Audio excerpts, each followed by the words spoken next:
Yo, yo, yo, yo, yo. What's up, all you burners, stoners, and potheads? This is Weedman 420 with the Weedman 420 Chronicles. How are all you vipers doing out there? Mrs. Weedman. Mr. Weedman. How the hell are you? I'm feeling like a new person this year. Nice. Yeah. Great way to start. I thought you were going to say you feel a little slushy because it's Slid. so damn slushy outside. It is slushy. Hey, everybody out there. Hopefully you're doing great. Hopefully you're smoking some big fat doinks while you're listening to the show. Mrs. Weedman and I are about to get normal, and we're going to smoke some GG4 that was grown by our good friend, Big Earl. And I have a little bit left of this strain. I've been savoring it because it's just so damn good. This is an indica dominant strain. I've read about it before, 60-30 or 70-30 kind of indica sativa-ish. It's a cross between Chem Sister, Sour Dub, and Chocolate Diesel. Delicious. Sounds great. Yeah, known for its body melting effects. This girl goes perfect for kicking back on those nights when the rest just won't come easily. Oh, I can't wait to smoke this tonight before bed, too. The high slow building. It's an onset, first hitting you in the mind with lifted sense of euphoria as your negative erasing thoughts quickly fade away. Your body will drop off into a state of deep physical relaxation. The state of, man, that smells so fucking good. Yeah, so the state of calm quickly turns sedative, immediately gluing you to anywhere you happen to be sitting. Great. For hours on end without relief, with these hard-hitting effects and its super high THC level, original glue or Gorilla Glue is said to be perfect for treating conditions such as chronic pain, depression, insomnia, and muscle spasms or tremors.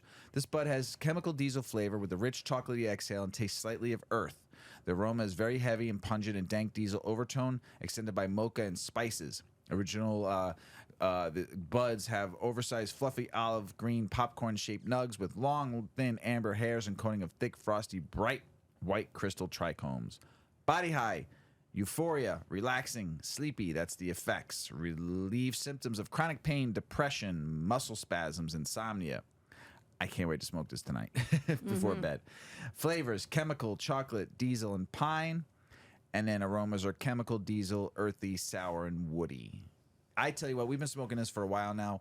Big Girl bought this to me a bit ago, and I kept a little bit here and there. Pretty much safe and sound in good jars, 8-decades jars with Bovado bags. I mean, just to make sure this strain was super fresh. It's still super fresh. It's still moist. It still has everything I love about this strain. Big Girl, the one thing I'm bummed about, I know you listen to this show, the one thing I'm super bummed about is that you don't have any more of this. I knew it. You crossed it with a bunch of stuff, but you don't have any more of this. And I tell you what, this would be on my regular smoke list from you. I mean, I would get this from you every time I saw you. This is like one of those strains, and I have a few friends that had really enjoyed it too. Who had gotten some of this and were just like, yo, if he ever comes back with this again, this is the strain. This is phenomenally well done all around. Grow, stankity stank, dankity dank, the smoke, the high, the burn, everything I've tried it out of, from a joint to a bowl to a bong. Everything I've smoked out of this has been absolutely phenomenal. I just wish it wasn't over. I have like 4 nice nugs left, and then that's it. It's gone. What do I do? Cherish them. What do I do? One per quarter for the year. Oh, man. It'll be the celebratory bud for the quarter. It's just such a great, just a taste, the smell. I just love this fucking strain. It's just so good. And I've had GG4 before, but not grown by Big Earl. And It's this special. is just fabulous. Yeah. I'm starting to feel it settling in. And I have to say, like I talked about last week a little bit, about going into this year feeling really optimistic. Look how nice that burns. Yeah, it's super nice.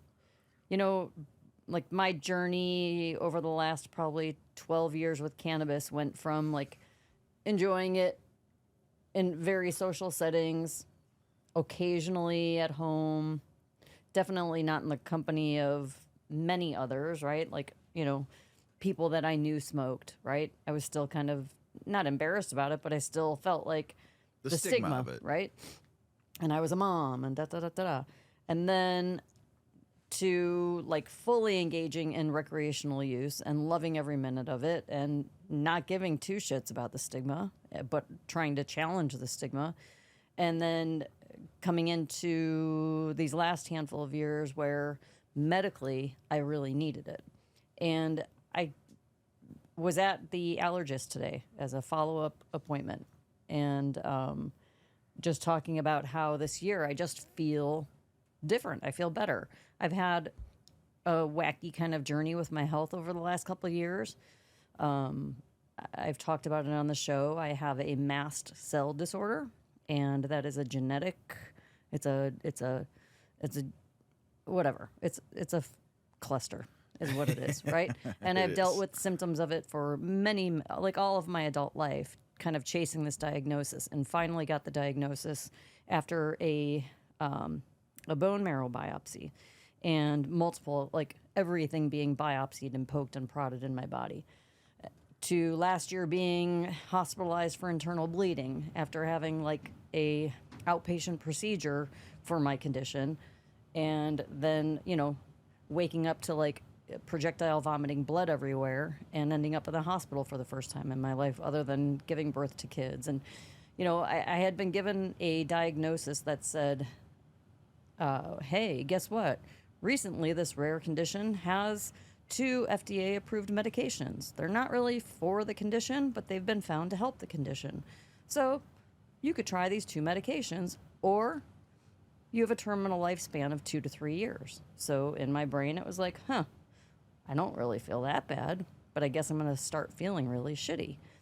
And I got to try these medications. Try one, used it for about a year, and felt nothing but sick all the time. I felt terrible.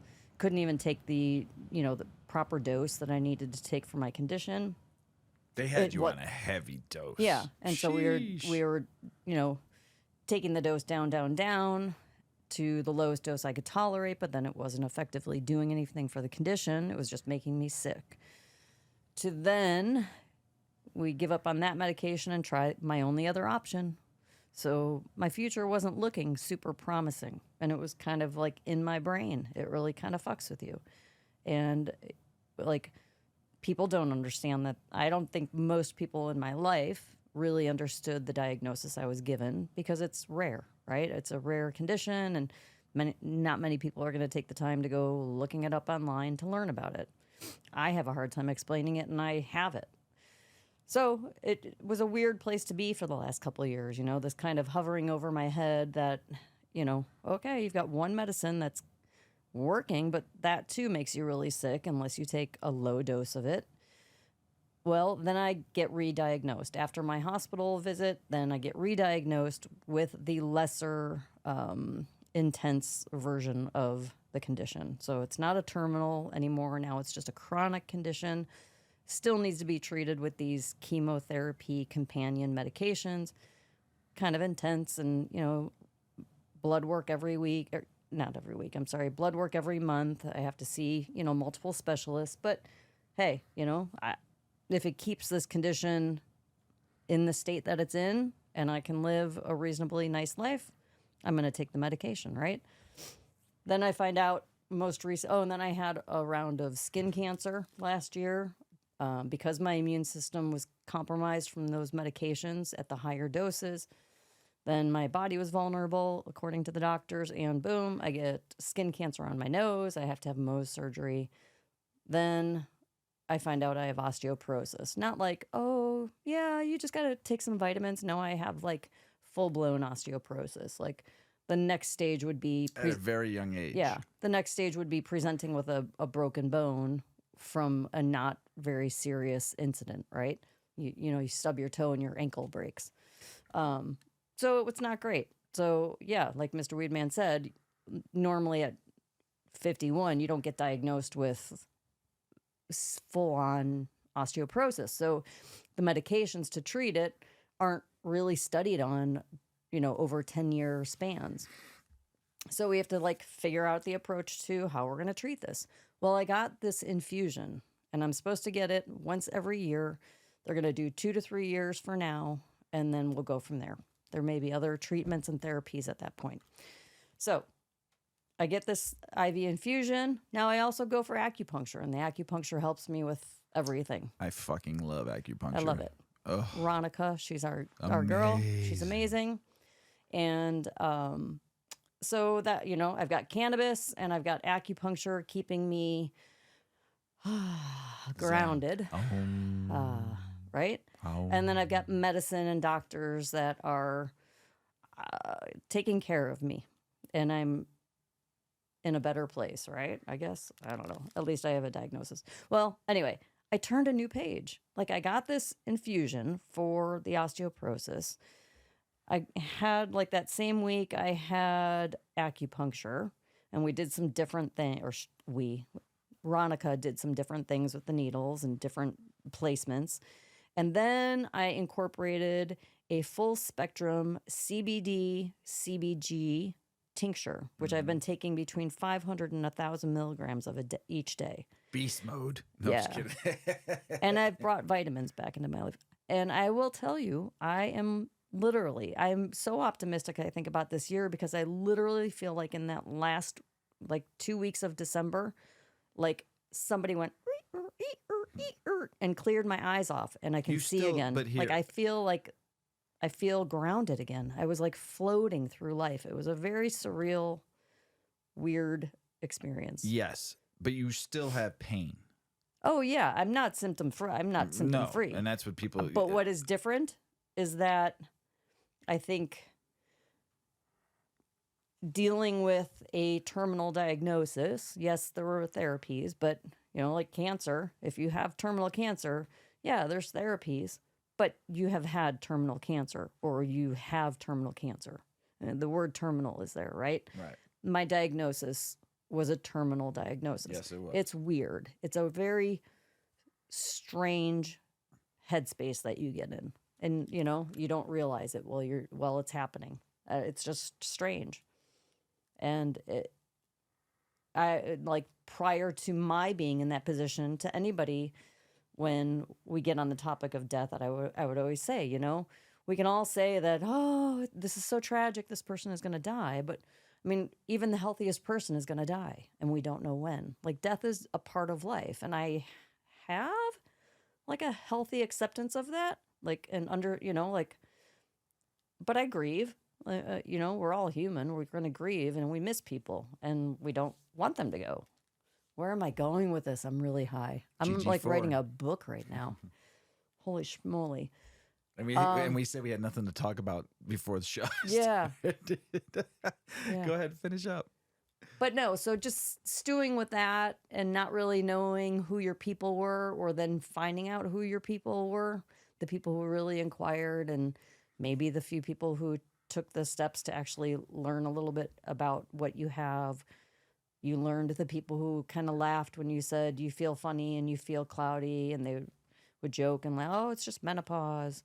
Well, no, I'm telling you, I just don't feel it. No, it's just menopause. And that's what I kind of was assuming it all was. But it was just a weird place in the time of my life. I think there was also closure, and, you know, like the holidays were always difficult. I lost my dad close to the holidays, and then like a lot of death within my family or experiences in my life were in that fall. And I guess that accumulates over time. And this was 10 years since my dad passed, and also the death of his brother and my mom's brother. So like some weird things with that, like that whole like aunts. I don't have aunts and uncles, really. Isn't that weird? Weird.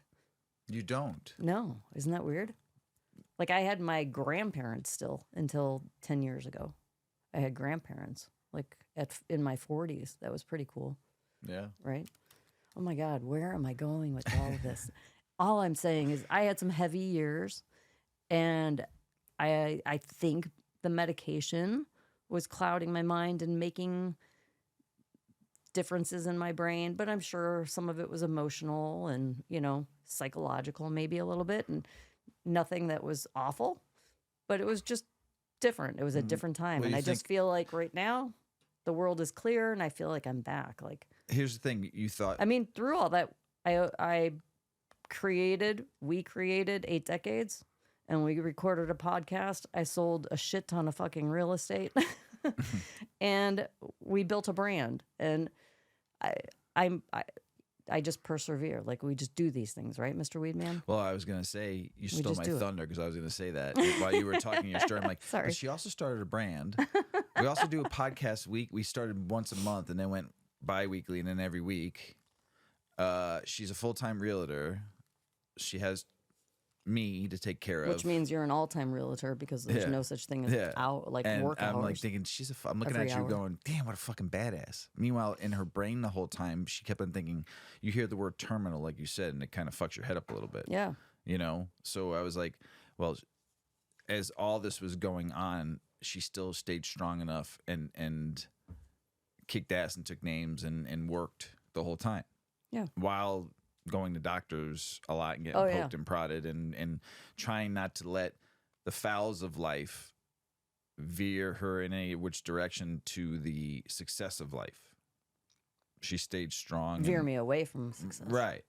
So there was probably times you were probably just looking at your computer going, I just want to Like, quit. what the fuck am I doing? Right. Mm-hmm. Probably 100 Yeah. times. You probably in Like, that year and a half. Want to be freezing cold. I don't want to be here. I don't want to be doing this. Yeah. Right. I mean, I came up there sometimes and I'm like, you know, or came in the house and still, I mean, wondered what you thought all day sometimes. You know, I mean, it doesn't, I tried to keep things normal and keep laughter going as much as I possibly can. Just kept to be a goofball because, you know, you can't both be depressed. It'd be misery. So you do the best you can to be supportive, of course, but you also try to bring laughter as much as you possibly can. Yeah. And cannabis helped with making me help Mrs. Weedman laugh a lot because I'd be goofy. Oh my God. I don't even know how we would have gotten through the last 2 years without cannabis. And honestly. and Yuki and a doggy. And a doggy Yeah. support. My gosh. Just Because she makes you laugh a lot. having the ability to kind of turn it off. And many people might say, well, that's kind of escapism. You're using something to get away from your problems. But like, you know, a psychiatrist or a psychologist or a Right. behavioral specialist or an addiction person would be like, oh, it's a crutch. You're using it improperly. That's not No, using you it use it as therapeutically. medicine. No, I'm using it therapeutically. Right. Because if I don't smoke, I will think. And me thinking too much is too much. Mm-hmm. It's like, I need the weed. Keeps you focused. And I really feel like it's part of, I believe the word is homeostasis. Like when your body is just like working, like everything's functioning the way it should. Your mind is good. Your soul is good. Your functions are good.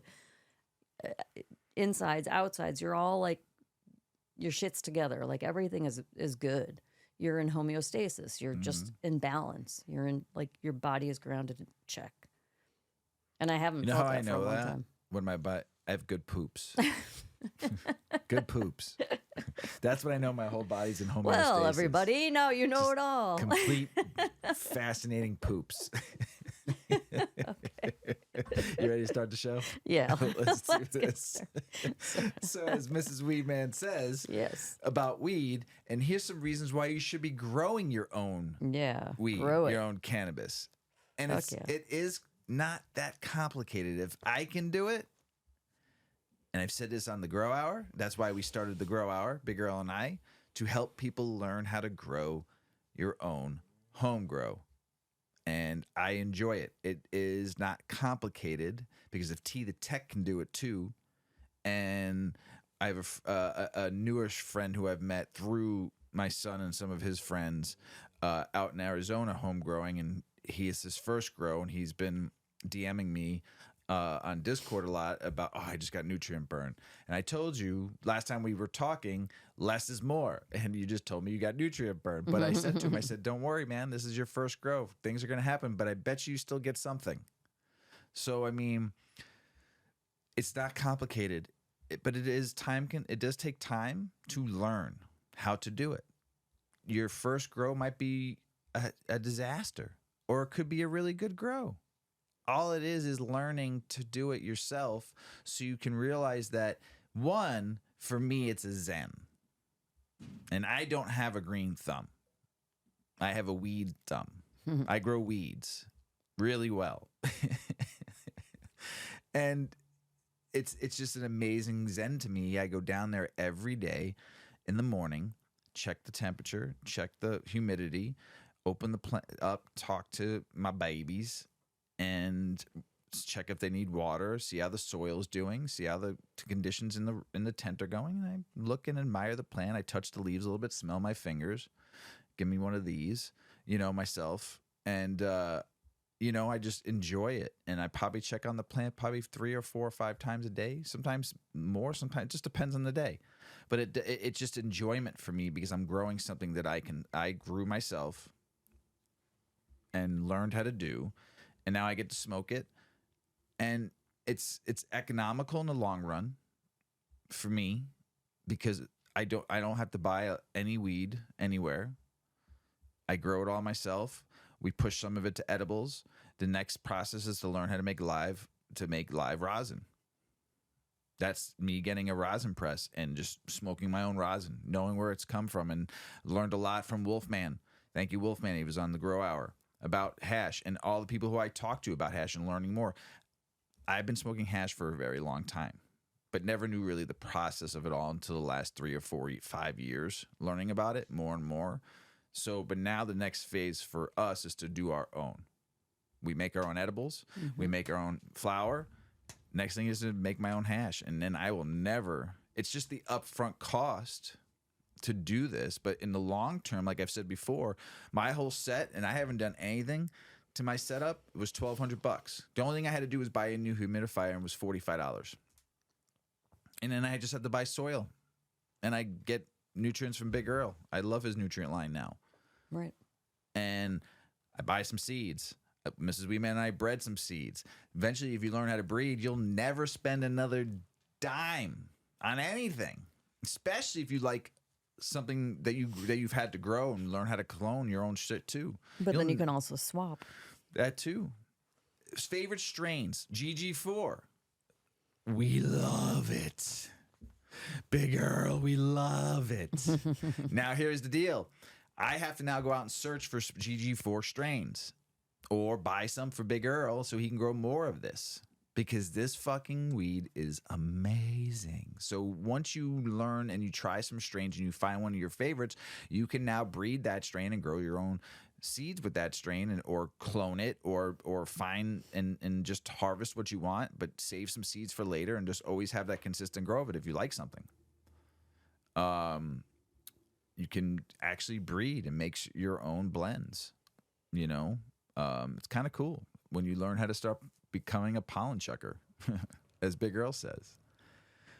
My favorite thing to do, and like I've said before and I'll say again, they don't call me the weed man because I can outsmoke everybody. That's definitely not true, and I proved that on New Year's. But they call me Weed Man 420s because I always have weed. And when you don't have any, all you have to do is call. And I'll be there. Look over your shoulder, baby.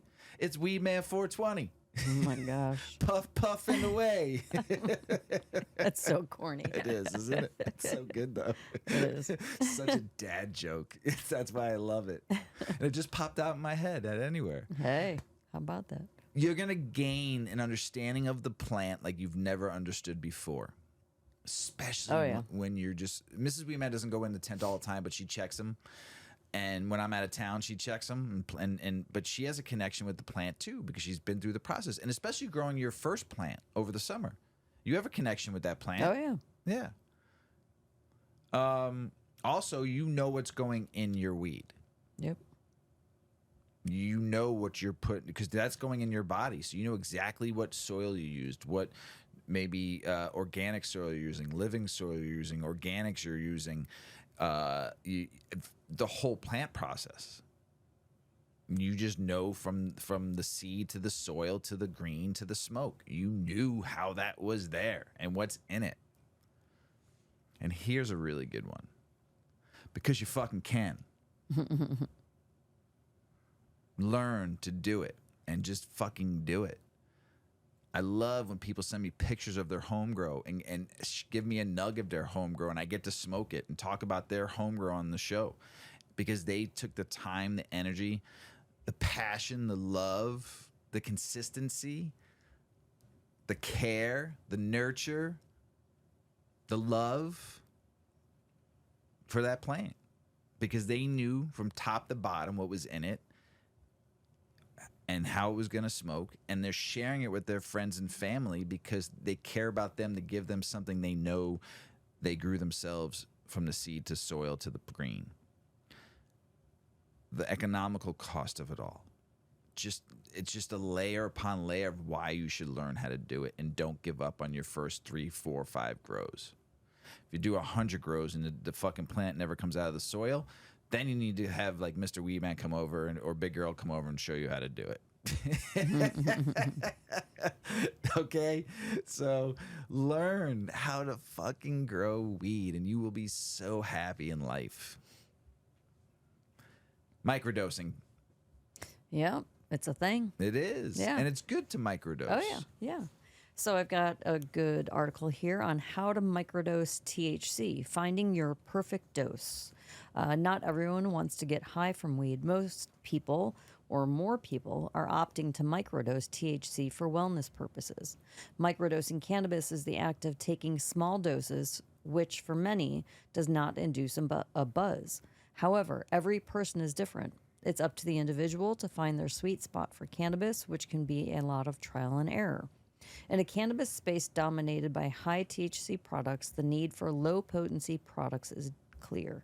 Microdosing may have several benefits, including improved mood, reduced pain, and neuroprotection. But how do you know where to start? If you've been curious about how to microdose THC, this deep dive has all that you will need to know.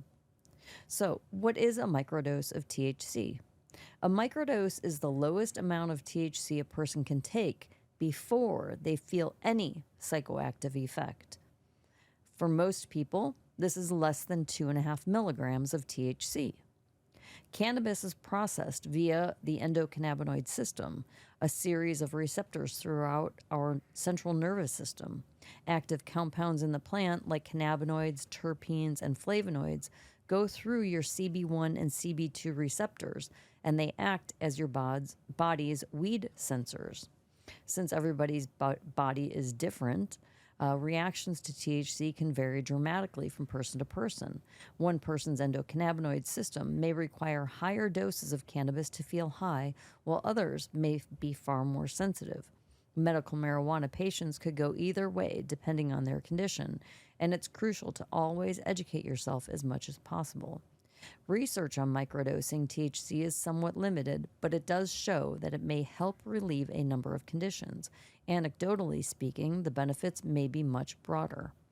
A 2012 study examined different doses of cannabis in people with severe cancer pain.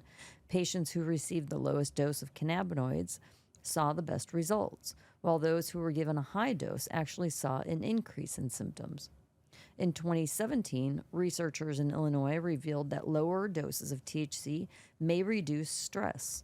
In that study, participants were given capsules containing 7.5 milligrams of THC or 12.5 milligrams. After 2 hours, they underwent a mock job interview. I'm sure that was interesting. The group given the lower dose saw decreased stress and anxiety, while the high-dose group exhibited more anxiety. Furthermore, microdosing may improve brain function. In one study, scientists discovered low doses of THC reversed age-related cognitive decline in mice. Other research has shown CBD to be an effective neuroprotectant, highlighting a need for inquiry into both THC and CBD on the brain. Finding an effective dose of cannabis requires you to begin with the lowest dose possible. You then work your way up with gradual increases.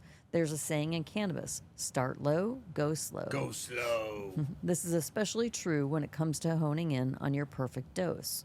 For most people seeking a microdose regimen, it's best to use cannabis products that are already precisely dosed, like edibles, tinctures, or capsules. However, most commercial edibles come in servings of 5 milligrams, which can be way more than a microdose for many consumers, especially new ones.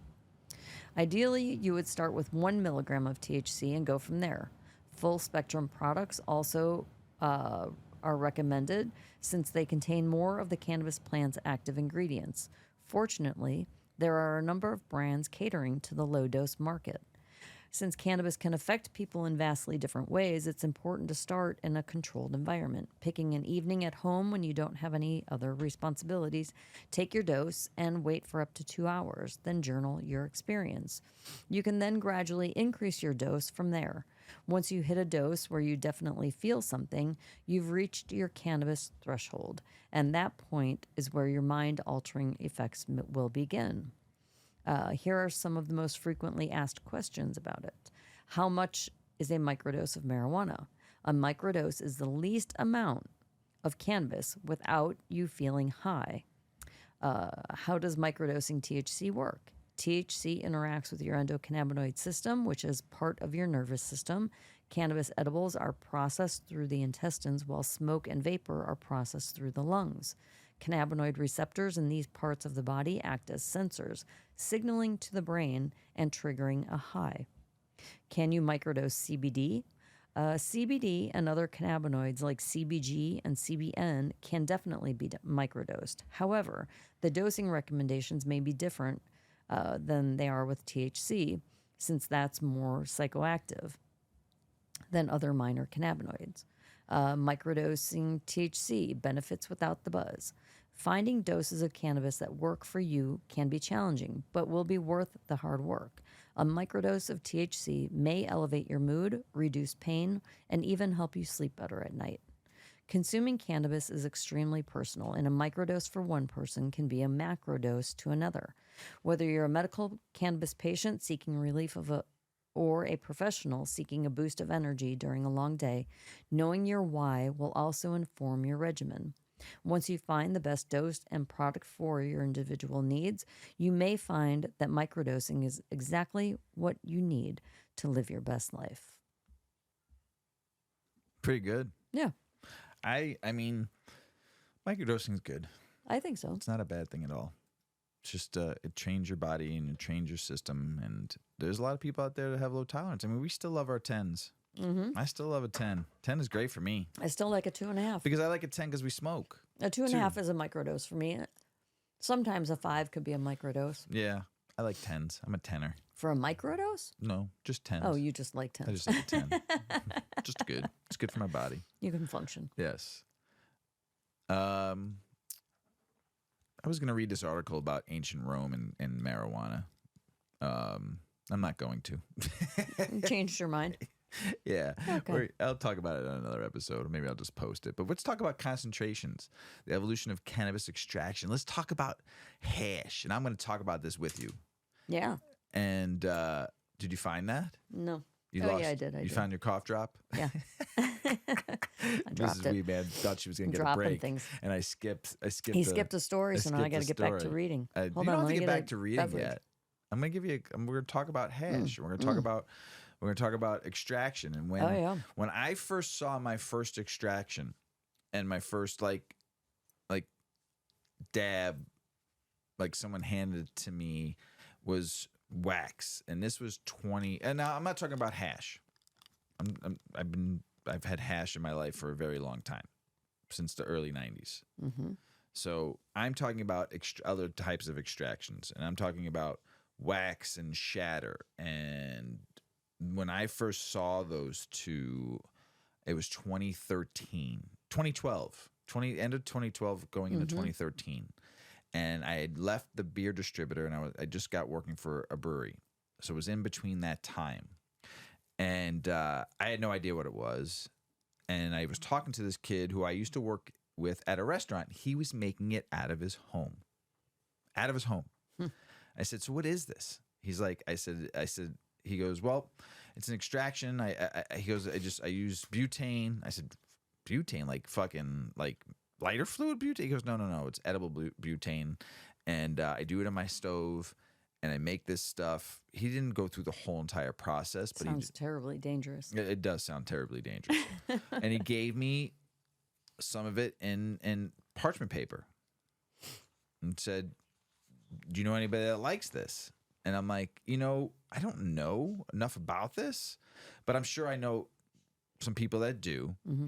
And I remember talking to somebody who I worked with at the brewery, and he's like, bring it to me. Let's try it. I have something to smoke out of it. I love it. And we smoked. And we drove around together visiting accounts, and I smoked this wax with him, and I was fucking high. Really high. Like stuck in the car high. Like I had never smoked that before. And he said, you're going to be really high. He goes, hit it light, and then if you don't get enough, we'll hit it again. I said, okay, fine. I hit it. I gave it a good, not a huge rip, but I gave it a nice hit, and I was high. Do you think some of it is from the butane? Like No. a chemical? No, I tasted, I think I felt like I tasted it, Yeah. but not in a bad way. I tasted some stuff I'd never tasted before in weed. It was different. And I remember seeing somebody with it around 2013 and being like, Yeah. what are they like? I thought they were doing crack or something. I'm like, what are they doing over there? And you were like, it's just shatter. I'm like, Yeah. shatter what? Crack? So, I mean, these guys were getting it from Cali that I hung out with and worked with, and then this guy was making it locally, and it was, like I said, I'd never seen no shit like this before, and it was cool stuff, and then learning what shatter was, and then smoking shatter at a rig a couple times, like, holy fuck, this got me geeky, like geeky stuff, like I wasn't used to being like that, like where I was comatose on the fucking, I still knew where I was at, I was functioning, but I couldn't move, I was like, holy shit. And so I really didn't smoke much of it. If it was around, or if someone had a pen, and then all of a sudden pens came out, and I got my first fucking dab pen, and my first fucking little fucking distillate, I guess it was, and that was like 2014. 2015, someone from Oregon was selling some around, and I bought some pens. Remember that? Mm-hmm. And I bought some fucking, yeah. and it was dark as dark could be. I mean, this stuff was black. Like, it wasn't cleaned right yet. It was just the early phases of it, and people were doing it out of their fucking house, and doing it with butane, or doing it with, doing it whatever, and it got us really high. It was 40-50% that I'd never seen before. And all of a sudden I was buying little fucking batteries for these. And we were fucking using it. Remember? It was great. Go to concerts. You didn't have to worry about getting in trouble. Busting out a joint. Weed wasn't fucking recreational yet in Illinois. So it was kind of nice to have those around. And as I saw time go by before I got my med card in 2017, I saw the process of the liquid getting clearer and clearer and clearer, to where it was like a golden honey color versus black as tar. So concentration and the evolution of cannabis extraction. Did I give you a little bit of a break to finish that cough drop? Thanks. I wasn't not going to tell a story. I know, I was right? giving you a little bit of a break. Thank you. The whole Rome thing sounded great, but whatever. Well, concentrations. We have the evolution of cannabis extraction here. In the world of cannabis, one of the largest and most contested categories is extraction. To begin with, there are two main camps. The solventless and the solvent-driven extraction and extraction artists are how they used to be known. To examine the two distinct sides of extraction, one must understand the differences between solvent-based extracts and extracts made without solvents. The key defining characteristics of extracts is that the trichome head, which contains the cannabinoids and terpenes, is separated from the plant material and collected. Hash, which comprises water-based solventless separations, sieved separations, and hand-rubbed varieties, is the predominant category of extracts found around the world. In the case of hash, it is less of an extraction and more of a separation, meaning the head of the trichome is separated from the stalk via one of the aforementioned techniques. In some cases, with the traditional style of hash, these separated trichome heads are eventually pressed, releasing the oil and homogenizing it into a whole piece of hash. With solventless-based extractions, the plant is mixed with solvent-based extractions, the plant is mixed with a solvent, which separates the trichome heads into a homogenized whole that has a consistency that is more like a viscous oil. With butane hash, or BHO, the extractor first separates the oil and then lets it crash out, so to speak. The THCA crystals form in a bath of terpenes and THC. This chemical reaction reforms the oil into two components, the sauce and the diamonds. I get lost in the sauce. You get lost in the sauce.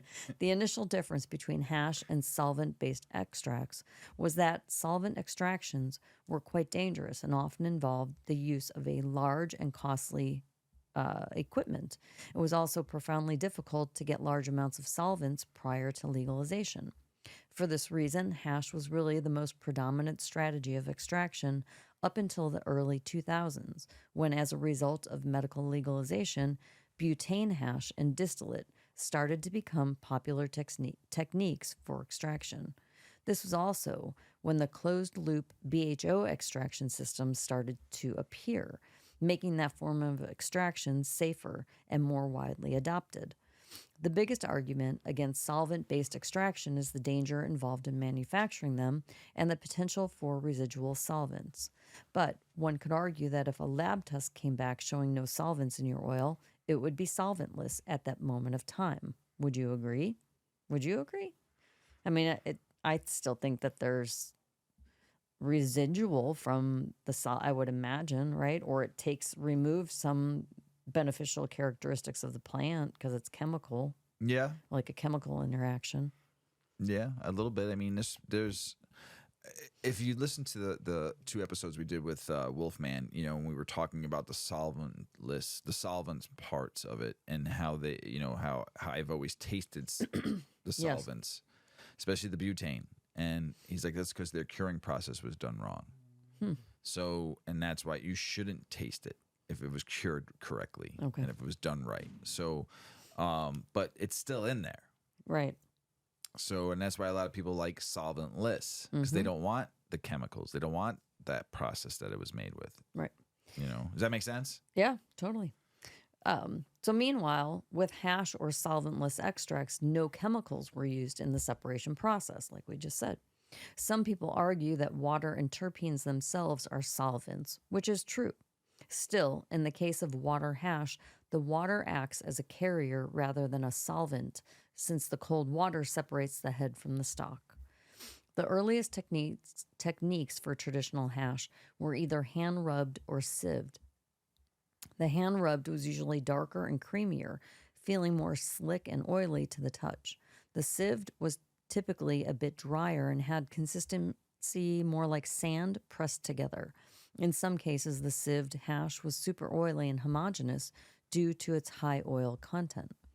These two forms of hash were very popular in Europe, where it has a long history.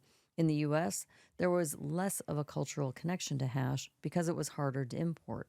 When a big chunk of hash was made in Morocco, it easily made its way to Spain and the rest of Europe via Gibraltar. The Rock. Yeah. Interestingly, though, when hash oil, also known as dabs, hit the U.S. like a storm in the 2010s, it soon became one of the most prominent forms of consumption.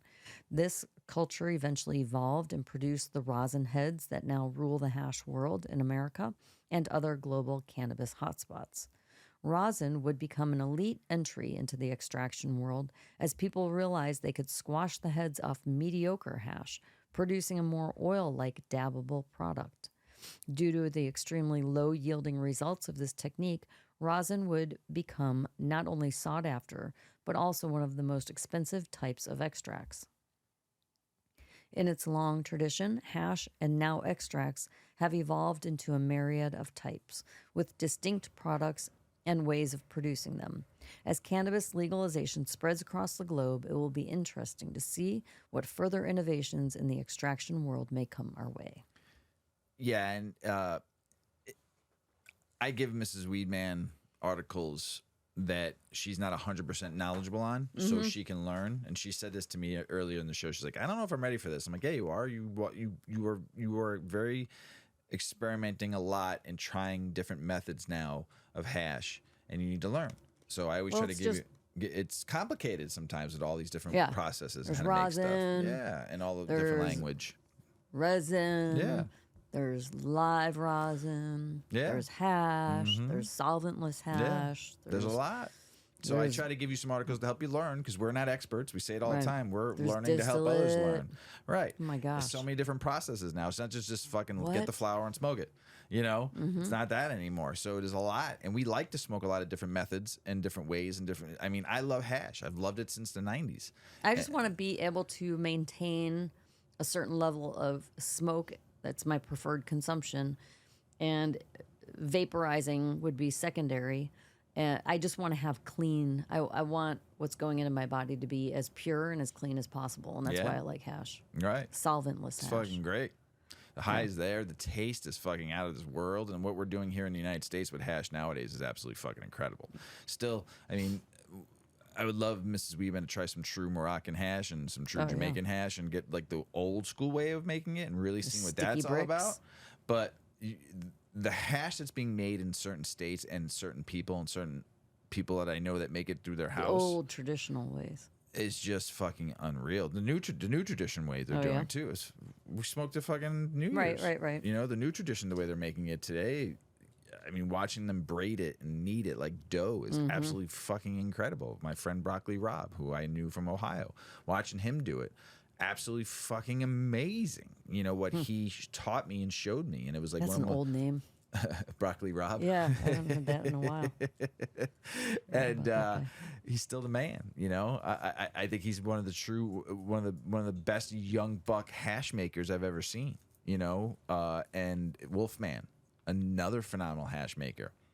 You know, just learning it, showing and teaching the old school ways, but also adding the new school way how to do it too. He's doing so many different ways on how to make hash. It's fucking amazing. I love watching some of these people that I follow on Instagram too make hash. It's just amazing to watch this new process. And I follow these Moroccan hash makers too and still can keep up with the old school ways too.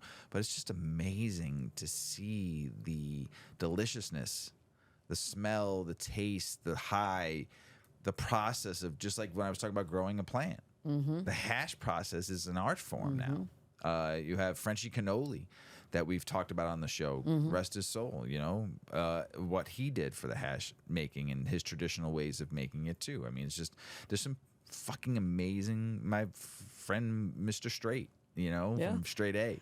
Amazing. You know, his stuff is legit. You know, so just I love to see this new form, but also keeping some of the old school ways and how to do it too. So, Kentucky medical marijuana program, Governor Beshear is adding some expansion to it, and this is the year from January 1 to 2025. This is the year where they're putting everything together because 2025 the medical stores are supposed to launch. Exciting. What's stopping cannabis and legalization in Indiana? The governor, of course, and two, you can't put it on the ballot. Shame. Let the people decide. Indiana, and see who wins. Scared? Wisconsin governor says he'll absolutely sign limited GOP medical marijuana bill unless it contains poison pills. What they're proposing is kind of just really weird. And the steps that are going to take to get there, instead of coming across the table and making it done right, the governor does support though recreational too because he's seeing all the money that's going across this state, but it's going to be very, very limited, and I think they were going to have only pharmacists be able to sell it, which would suck. Legal weed in Missouri is almost a year old, and they were banging out from February of last year to November. December numbers aren't out yet. $100 million months, and that's medical and recreational together. But still, $100 million months. Their biggest year was in March at $126 million. Crazy. So, and they had a shortage of flour. Weird. Nearly half of the applicants for Missouri Social Equity marijuana licenses were from other states. Oh my goodness. Congressman tells DEA to reschedule marijuana as swiftly as possible, but DEA says it's their choice and they're going to consider easing marijuana restrictions. But there's a word there, considering. It's only considering. Police charge 5 people, seize thousands of plants in illegal pot operation in central Maine residents. There's a lot of illegal weed grow in 2 states, But this one's taking the cake in Maine. Oh my goodness, there's so many illegal grows, just like Oklahoma. And that's why Oklahoma is focusing on some new laws on the medical side of things in 2024. The weird one, though, I know they've been doing a lot of busting illegal farms, but the weird one they're going to do is secret shoppers. That's Really? coming to Oklahoma. Very weird. And we had somebody that reached out to me from Oklahoma. Says she's a home baker of edibles and would love to come on the show. I'll have to look up her name, but she is from Oklahoma and wants to talk about the shitty ass Oklahoma stuff that goes on there. But I'm sorry I can't find your name on here on my DMs somewhere. I apologize. But she's from Oklahoma. I gotta look it up again and find her. But the secret shopper thing is really weird. Because they want to probably bust stores for serving minors and all that bullshit. So crazy. Or people that don't have a medical card. Because they fucked up. They opened it up too quick and didn't. They just opened the floodgates instead of like slowly doing it. 2,200 licenses and 8,000 grows, and there's just absolutely no one can make any money. It's great to give a lot of people a chance, but you need, with that kind of numbers, you need to make it recreational. Because I think only like 500,000 people or 400,000 people have their med card. You have 2,000 stores open up. That's a lot. Vermont Cannabis Control Board approved seasonal closure for outdoor mixed-use grow and licenses. Okay. All right. I see you, Vermont. Rankings. Where does your state rank on cannabis freedom? And there's a really good website that Mrs Weedman is going to tell you to go and check this out, too, because they have a lot of cool shit on there. But where does your state rank? Yeah. So this article refers to a website. It's called freedomin50states.org. And it's all about what your rights of freedom are in the state that you live in. And it's a very interactive map that you can click on everything. It's pretty neat. I just spent maybe an hour on there, but there's a world of information. So anyway, currently 38 states have some form of legalized cannabis. Freedomin50states.org in 2023 identified where people had the most autonomy with the plant in their first Cannabis and Salvia Freedom section. So that's a clickable link inside the website for the category of Cannabis and Salvia Freedom. The Freedom Project was started in 2000 by the Cato Institute, a Washington, D.C.-based libertarian think tank whose founders include the CEO of oil conglomerate corporation Koch Industries. The yearly report highlights prevalent efficiency, corruption, and respect for freedom in each state. In the report, cannabis freedom comes from multiple angles. The researchers surveyed potential loss consumers and producers incurred because they lived in prohibited states, both in terms of potential tax revenue and access to the plant. For example, locales with limiting policies like home grow bans would be considered more prohibitive than places with open plant counts. The cost of arrest and incarceration from cannabis prohibition was measured in a section entitled Incarceration and Arrests for Victimless Crimes, although it was not included in the Cannabis Freedom Report. That's odd. Many variables were considered to understand consumption levels and habits as they related to decriminalization, medical cannabis laws, and adult use. The Medical Marijuana Law Index drove into the scopes of qualifying conditions, maximum possession amounts, dispensary laws, and home grow regulations. Statisticians also considered how adult use legalization impacted consumption habits in adults and penalties for single and high-level cannabis offenses. This information was matched against weed habits in each state to measure the impact on consumption and, in turn, personal and tax revenue. The data showed that legal dispensaries and decriminalization both point to a lower consumer price for pot.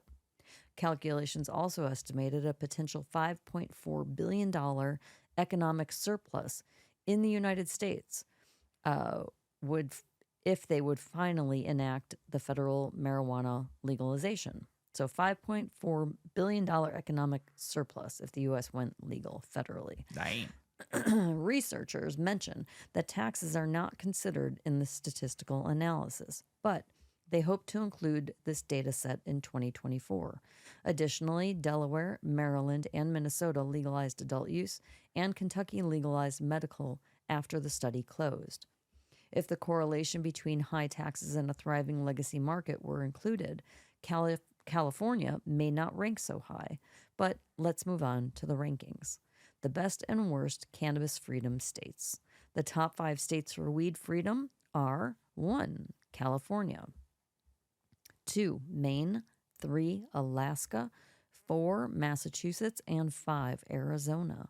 The lowest on the list for weed freedom are the worst is Texas. Then we have Tennessee, Georgia, Iowa, and South Carolina, the deep south.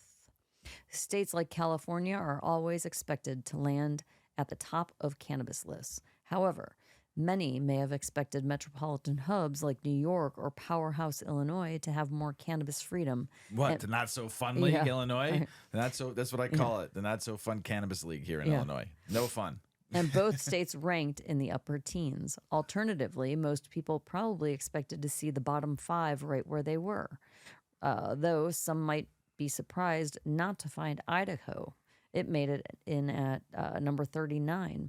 Texas was ranked lowest on cannabis freedom, also ranking lowest in overall freedom in the yearly index.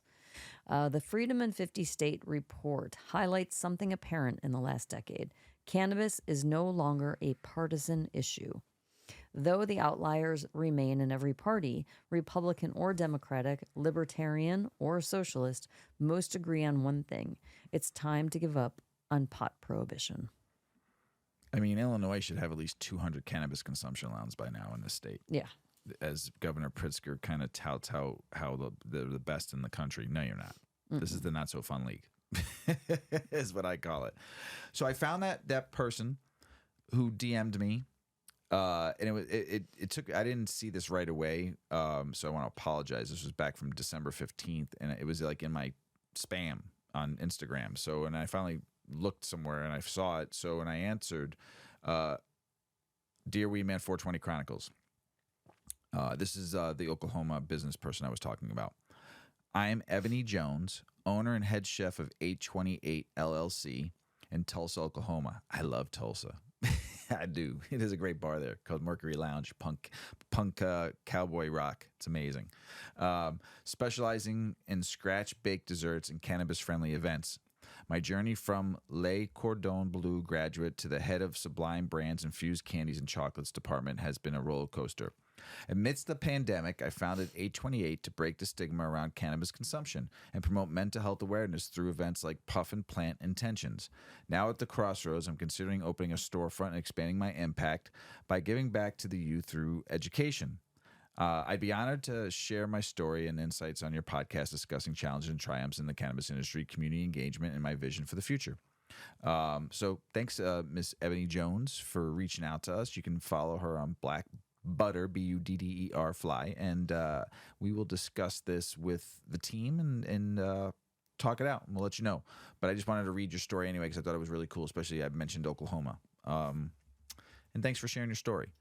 International news, Bermuda sisters break barriers with Uplift, a journey from stigma to success. So 2 sisters who started a cannabis company and dispensary in Bermuda, which just opened up, and so awesome to hear of how Bermuda's doing. And they are kicking ass and taking names, and they are highlighted as 2 female representations in the cannabis industry in Bermuda and doing well. So congrats. That's awesome to hear. Thailand. How many times did I say this, Mrs. Weedman, about Thailand? Don't fuck it up. Right? Mm-hmm, how many times did I say that? A lot. And this friggin' new government is trying to ban cannabis for recreational use, and they're going to be writing in these, trying to sneak in these new bills and amend the whole legalization. There better be people up in arms because you're the first Southeast Asian country to decriminalize recreational cannabis back in 2022, and don't let this new government come and take your freedoms away. Don't do it. Don't do it. Don't do it. You'll regret it the rest of your lives. You are amazing of what I've been seeing and reading about for the last couple of years. Please Fight this. Do not let this new government come in and take away your freedoms. Canadian banks are leaving legal cannabis businesses out in the cold, and more global updates. And a recent Cannabis St. Kitts and Nevis PM, Dr. Terence Drew, unveiled the nation's intentions to use economic potential of marijuana. Canada's major banks remain reluctant to do business with legal cannabis industries after 6 years of legalization. And some more about Thailand. Cannabis products is making its way in stores in neighboring Laos. See, you're even getting some import stuff going on. So come on now. Come on, Thailand. Don't fuck it up. Canada, when the whole country went legal, a lot of it's government run, and then there's bigger cannabis businesses and industry there. But you know who seem to be doing a little bit better than the rest? The mom and pop shops of Canada, because they know how to run a store and take care of it, people that come into their store. And that makes me happy. Mm-hmm. So happy to hear that the little stores in the little neighborhoods that people are supporting, The small businesses. yes, That's great. makes me so happy. So good for you. Martha Stewart, She's back at it, man. you like her. So You know what? She just said recently in an interview that she did not even, she was not accomplished until her 50s. She did a start over at 50, and that's when she first started. And she went to jail. Yeah. That was probably around 60. Yeah. And now she she's did 70 time. and she's hard time too. I know, She she came out did. stronger than ever. In federal prison, planning her next attack. She's savvy. I'm She's not savvy. making fun of her She made at all. some- She's one tough lady. She's a badass. One tough lady, fucking up in prison and shit, running shit, coming out stronger than ever, starting more Yeah. companies and running with Snoop Dogg. And Like, she's it's just a badass. thing of the past. Fucking badass. Yep. She's a survivor. What's that song by Beyonce? Yeah, I'm a survivor. That's fucking her right there. Yeah.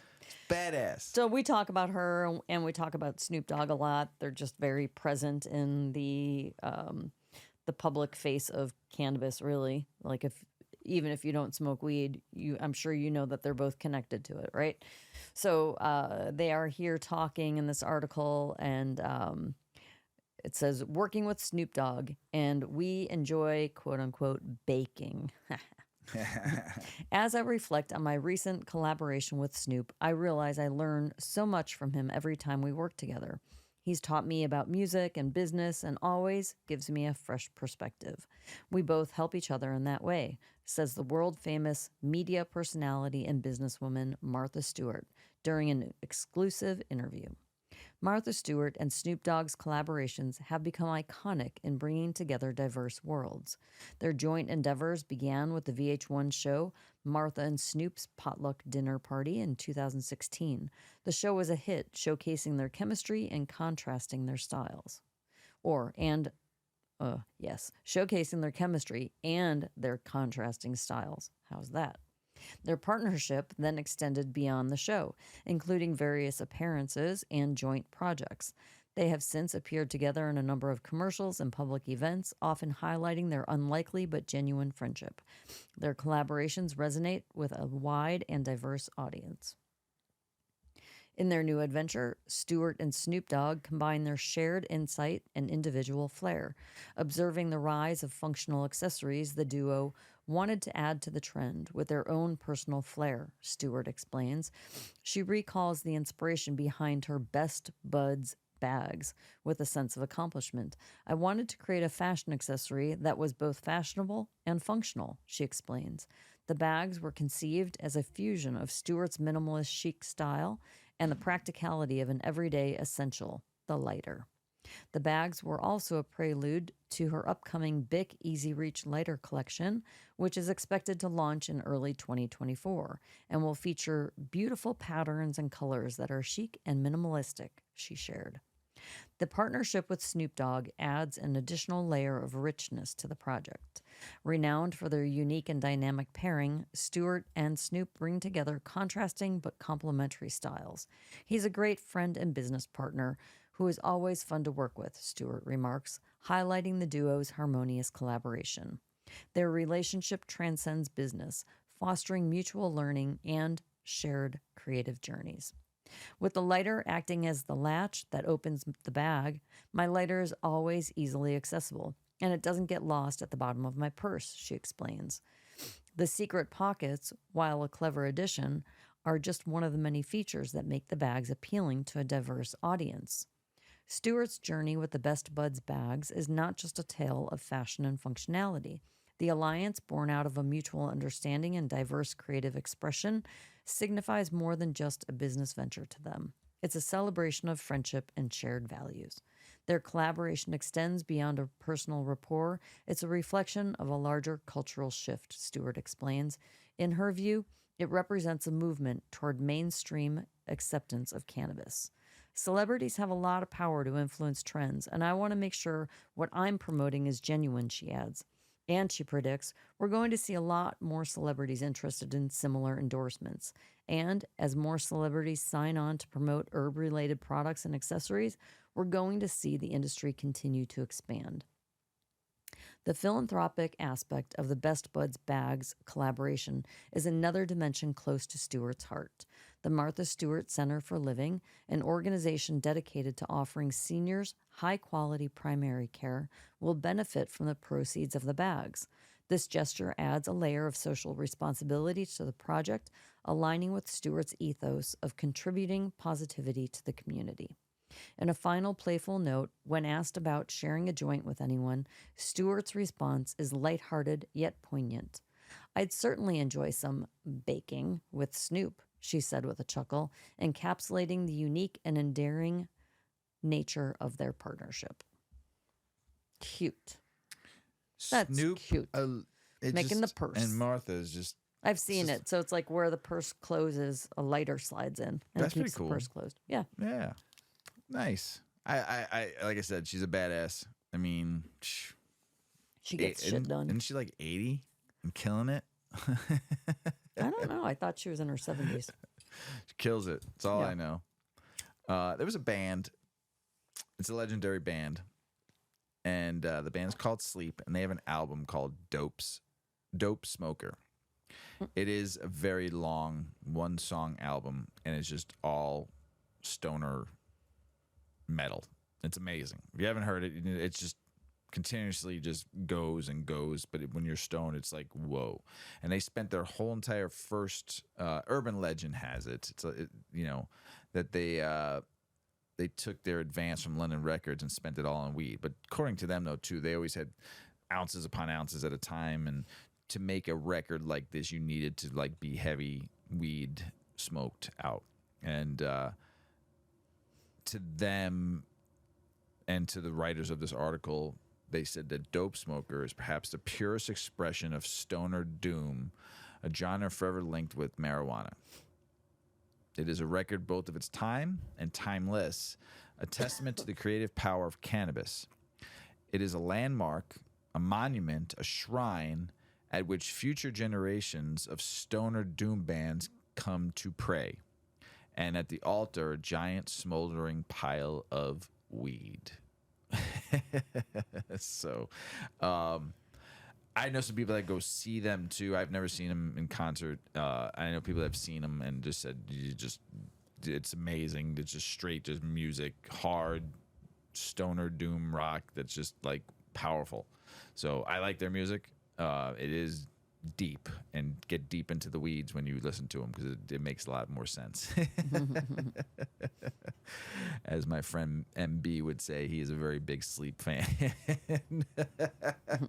You know who I'm talking about, Mrs Weedman. He's probably wearing their t-shirt right now. So, Mrs Weedman. Mr. Weedman. As you smoke that joint of GG4, because it's so damn good. It's good. That's the end of the show. Yep. Got anything else to say? Have a fantastic week, everybody. I hope that your 2024 is going to be fantastic. And hopefully you're not walking in 3 inches of slush like we are. Ugh. It's not pretty even just snow. sloppy. It's just sloppy. It's muck. I want snow, It's like slush, knee-deep snow. Slush muck. Mm-hmm. It's just fucking terrible. It's the worst kind of snow you can get. It's just wet, nasty. You step on it, it turns gray. It's gross. Ugh. So wherever you are in the world, I hope it's good. And Better than here. That's better for than fucking here. sure. But then that made me think like, oh, on a big picture of life Well, our right friends now. in the like, Northeast are getting shellacked right now. yeah, and then they're like bigger picture stuff, Yeah, right? Like we yeah. know. So, but we love y'all out there. Stay safe. Yeah, be kind. Be careful driving. Yeah. Please. I saw like 6 cars today, like on the side of the road. Be careful out there. Friends all across the country and everybody out there in the world. Man, peace be with you all. However you say it, in whatever language, peace be with you all. I mean, seriously. We need some love, some kindness. We just need human beings to be like loving. Just something, please. Tired of all this death. Ugh. Please love each other, man. Be kind. As Paulie always says, smoke smart. Puff, puff, and away. Puff, puff, pass. Check out our cannabis lifestyle brand online at 8decades.com. Our custom smokes and accessories are perfect for your coffee table, bedroom nightstand, or kitchen counter. They're designed for you to show them off.